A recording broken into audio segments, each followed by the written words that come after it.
sobre o pedido de demissão do presidente dos Correios. A saída dele acontece após o prejuízo bilionário, né, dos Correios que a gente tem acompanhado. Qual é o valor desse prejuízo, hein, Igor? Conta pra gente. Muito bom dia para você. Oi, Rose, bom dia para você, também para o Luiz, bom dia a todos que nos acompanham.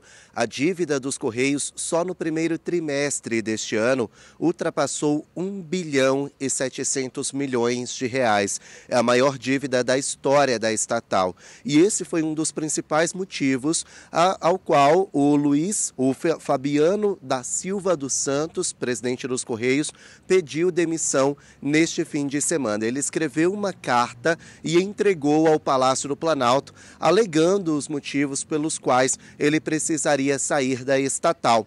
O Fabiano, ele já seria demitido, ele já sairia do cargo em agosto deste ano. Já haveria ali uma troca sendo negociada pelo presidente Lula.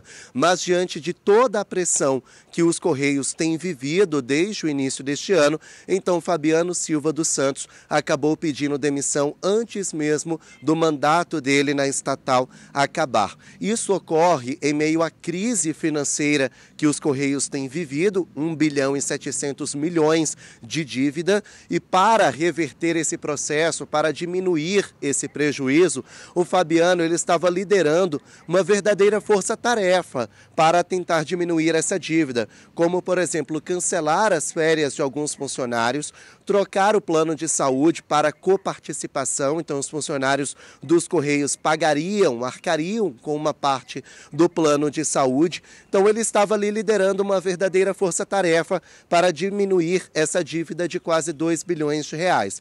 Não foi possível, a dívida inclusive tem expectativa de crescer ao fim desse segundo trimestre, então a situação dos Correios pode se agravar ainda mais, foi parar na justiça inclusive. Outro ponto extremamente polêmico é que o União Brasil, liderado pelo presidente do Senado, Davi Alcolumbre, quer os Correios, quer presidir os Correios. Inclusive, o Davi Alcolumbre já teve várias conversas com o presidente Lula, aproveitando esse calendário de agosto para assumir a chefia da estatal. Então, um nome importante indicado por Alcolumbre seria possivelmente o novo presidente dos Correios. Diante do prejuízo, dos fracassos na tentativa de reverter esse prejuízo milionário e diante da pressão do União Brasil no presidente Lula, então o Fabiano Silva dos Santos resolveu pedir demissão da estatal nesse fim de semana. Inclusive, auxiliares do presidente Lula já confirmaram a entrega. Falta apenas o presidente Lula, então, oficializar no Diário Oficial da União. Lula está envolvido nos BRICS, no Rio de Janeiro. Quando voltar, deve tratar desse assunto, mas o fato é que Fabiano já vai sim deixar a presidência da estatal. Agora, Lula vai ter uma missão: indicar um nome técnico para tentar reverter essa crise, ou então indicar um nome requerido pelo Davi Alcolumbre, uma indicação política para evitar um novo desgaste com o Congresso Nacional. Tudo isso vai ser colocado na balança pelo presidente Lula, o que pesar mais ele vai escolher. Muito provavelmente ele vai ceder à pressão do União Brasil e então deve fazer uma indicação política, Luiz e Rose. E a gente segue no aguardo, então, dessa atualização que, com certeza, no momento que você tiver essa informação, essa notícia, a gente vai trazer aqui em tempo real na programação da Crítica. Você permanece conosco aqui, Igor. O ministro do Supremo Tribunal Federal, Alexandre de Moraes, suspendeu os efeitos de todos os decretos que tratam sobre o Imposto sobre Operações Financeiras, o IOF. E o Igor tem os detalhes, né, e vai trazer para a gente essa atualização.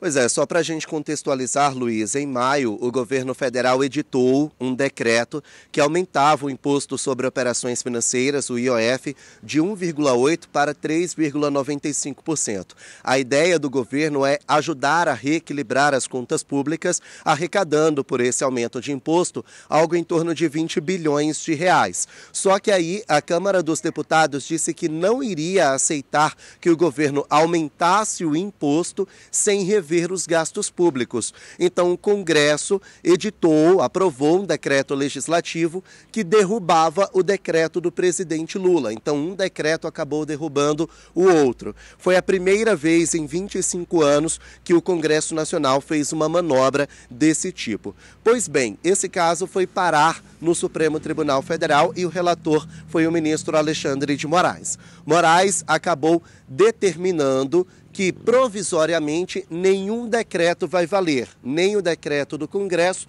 nem o decreto do presidente Lula, que já estava derrubado, já não estava valendo mesmo. Então, zera tudo, fica empatado para os dois lados, tanto para o Congresso quanto para o Poder Executivo. E aí o ministro Alexandre de Moraes marcou uma audiência de conciliação para o dia 15 de julho com ambas as partes para chegar a um denominador comum, chegar num consenso e evitar que essa crise política entre Executivo e Legislativo piore, se agrave com o passar do tempo. O presidente da Câmara dos Deputados, Hugo Mota, disse que essa decisão de Alexandre de Moraes está em sintonia com os deputados e com a sociedade.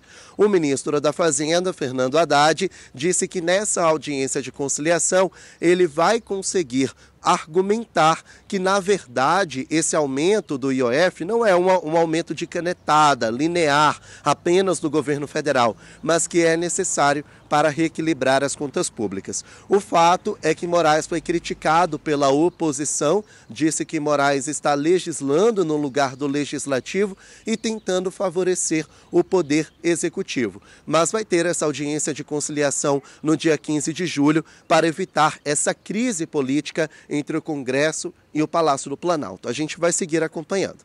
Voltamos ao estúdio.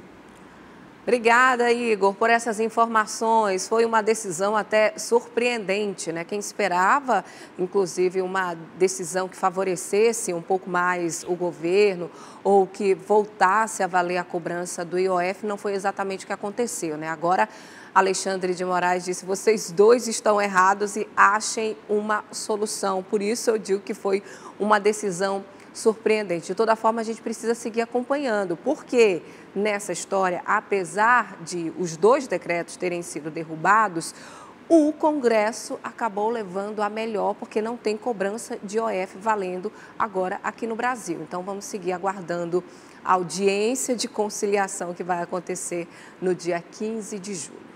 Quer ficar por dentro de todas as informações e da programação da Crítica? Faz o seguinte, se inscreve no nosso canal e ativa as notificações para não perder nada. Até o próximo. Tchau!